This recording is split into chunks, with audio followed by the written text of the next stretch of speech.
Isang mapagpalang umaga sa ating lahat, mga kapatid ko kay Kristo, mula sa The Sulidra Morning Devotion. Isa kagalakan na muli tayo ay makapagbulay-bulay ng salita ng Panginoon sa umagang ito. Mga ilang minutong pagbubulay-bulay ng mga salita ng Panginoon upang pupurihan at sambahin ang ating Panginoong Hesukristo. Ang ating pong pagbubulay-bulayan ngayong umaga, mga kaibigan, ay matatagpuan sa Juan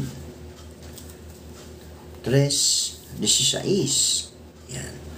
Juan 3:16. Ito ang sinasabi. Sapagkat gayon na lamang ang pagsinta ng Diyos sa sanlibutan, na ibinigay niya ang kanyang bugtong na anak upang ang sinuman sa kanya'y sumampalataya ay huwag mapahamak, kundi magkaroon ng buhay na walang hanggan. Tayo po ay manalangin.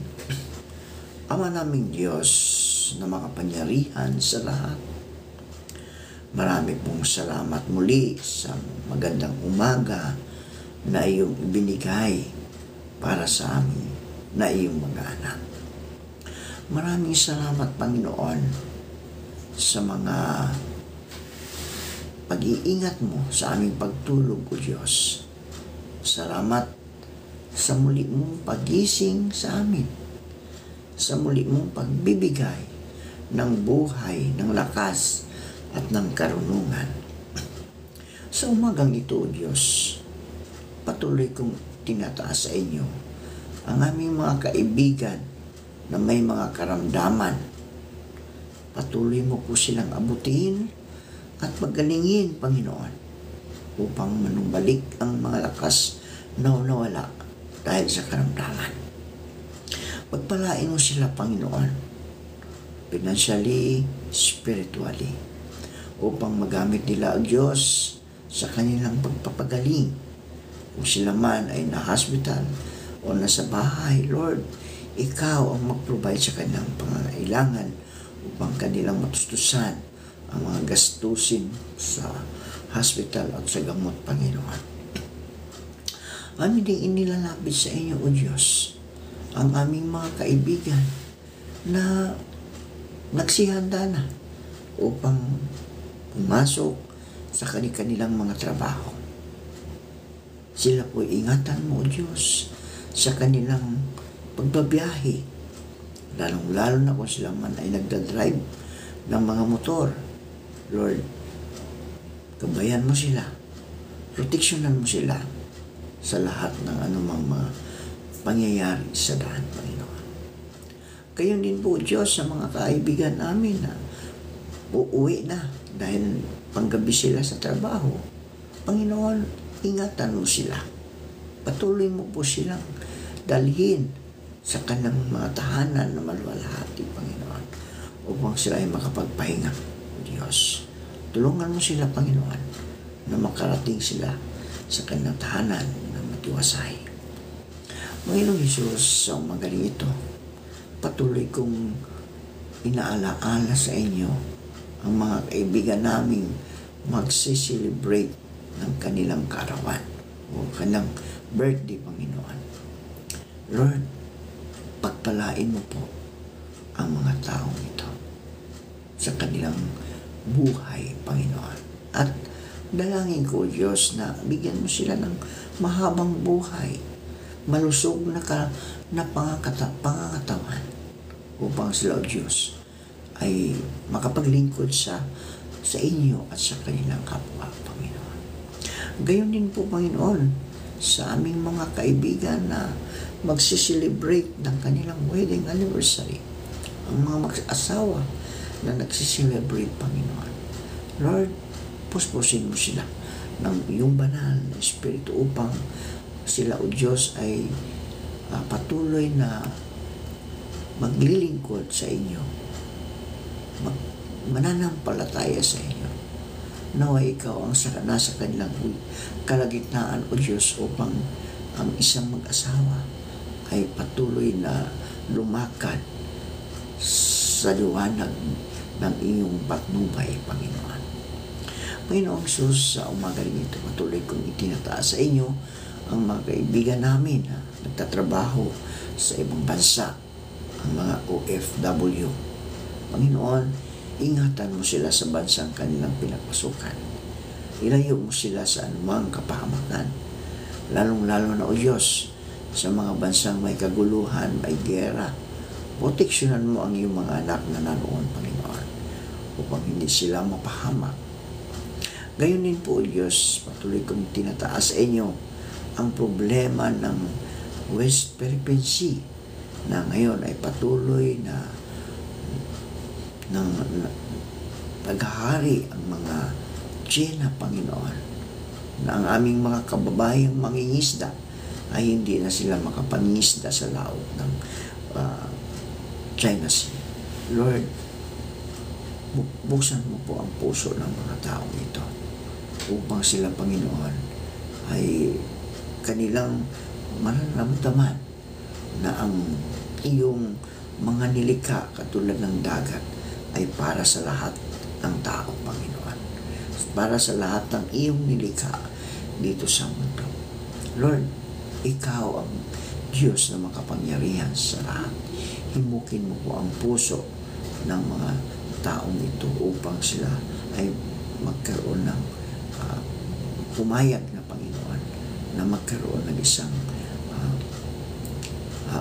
pangingisda ang mga Pilipino sa lautan ng mga ng West Philippine Sea, Panginoon. Ganyan din po, O Diyos, dalangin ko ang aming mga leaders na ayusin nila ang mga sigalot na ito upang ang iyong mga anak ay patuloy na makapaghanap buhay sa karagatan na likha mo, Panginoon.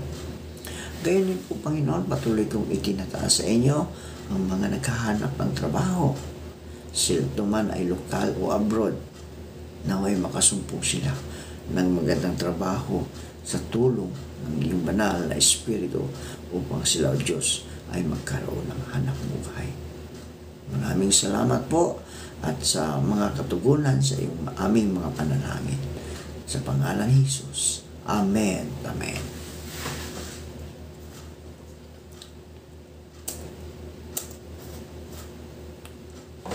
Ang pagmamalasakit ng Diyos sa tao. Hinahanap ng Diyos ang tao.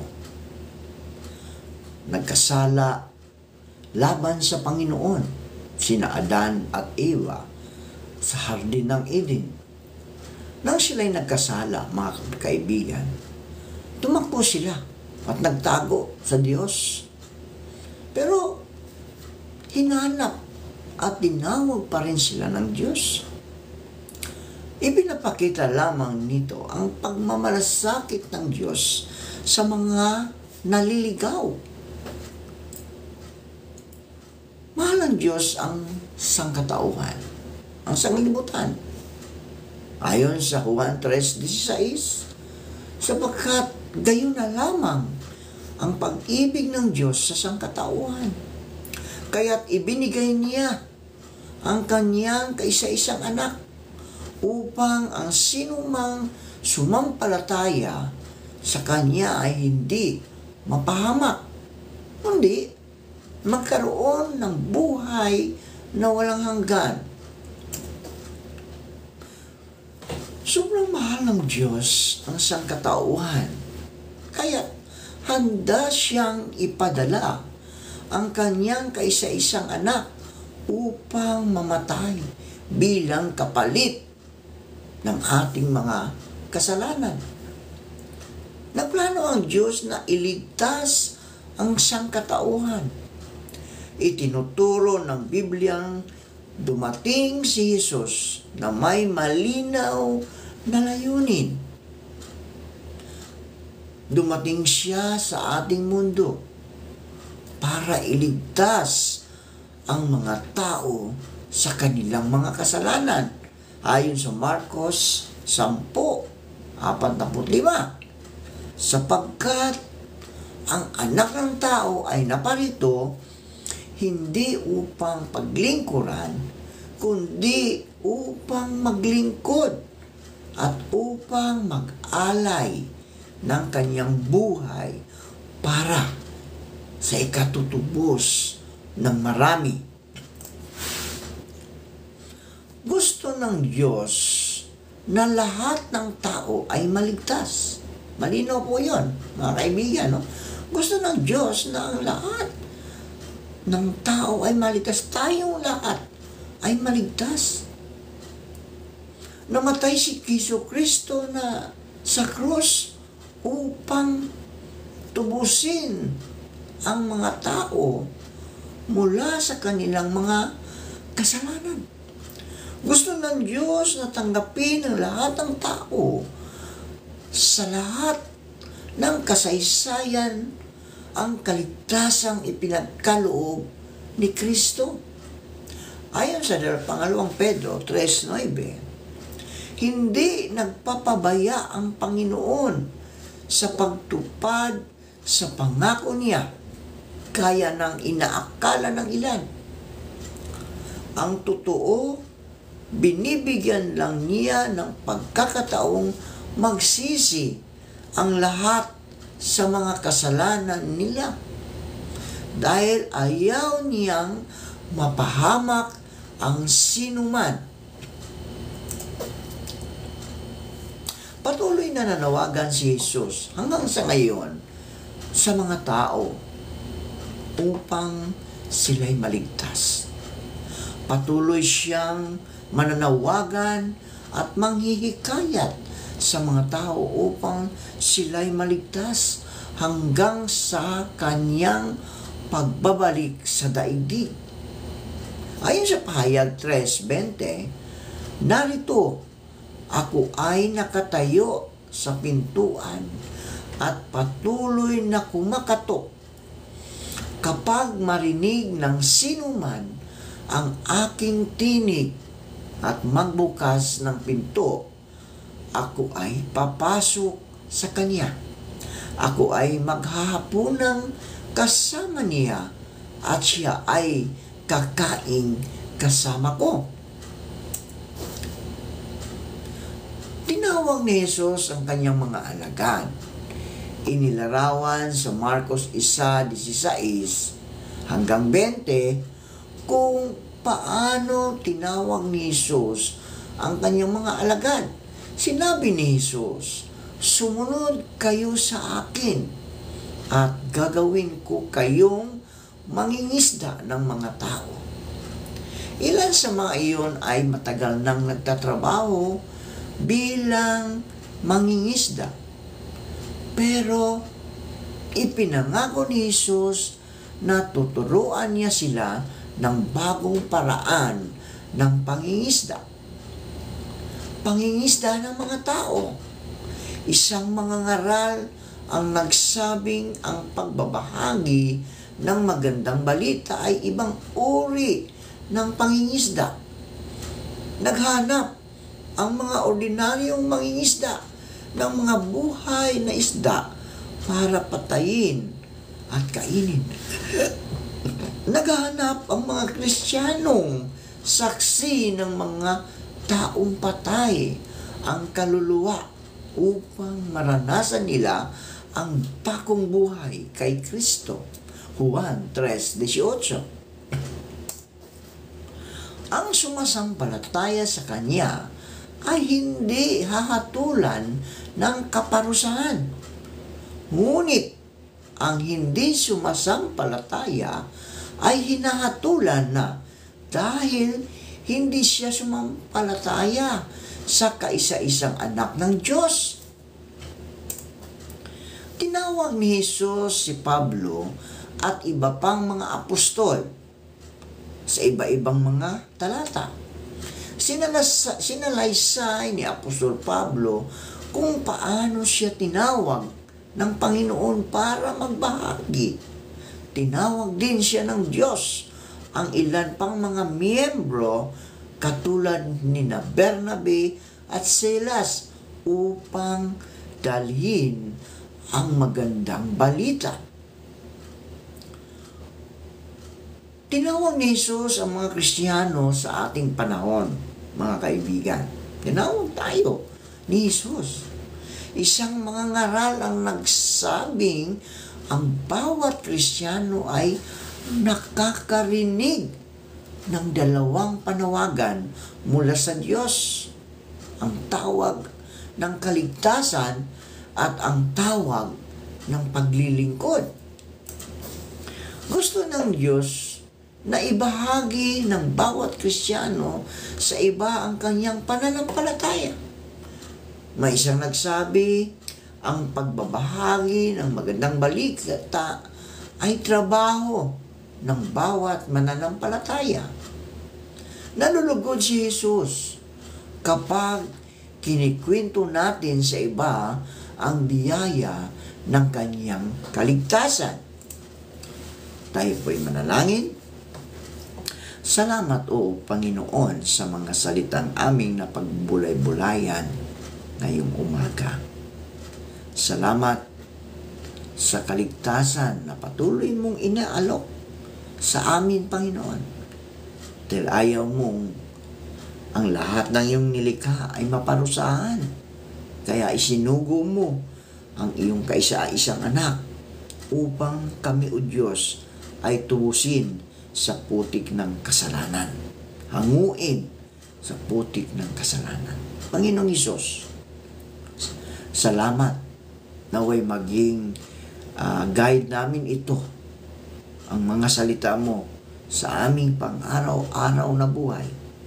Tulungan mo kami, Panginoon, na hindi kami mabuyo sa kasalanan, kundi bagkos kami ay sa iyo nakatuon, sa iyo nakapokus ang mga salita mo na naitanim sa aming mga puso't isipan. Sa umagang ito, Panginoon, dalangin ko, O Diyos, na pagpalain mo ang lahat ng nakikinig ng iyong mga salita at isinasabuhay. Ingatan mo sila, Panginoon, anuman ang kanilang ginagawa, anuman ang kanilang hinahawakan, pagpalain mo. Ingatan mo ang kanilang buong sambayan. Ilayo mo sila sa kapahamakan.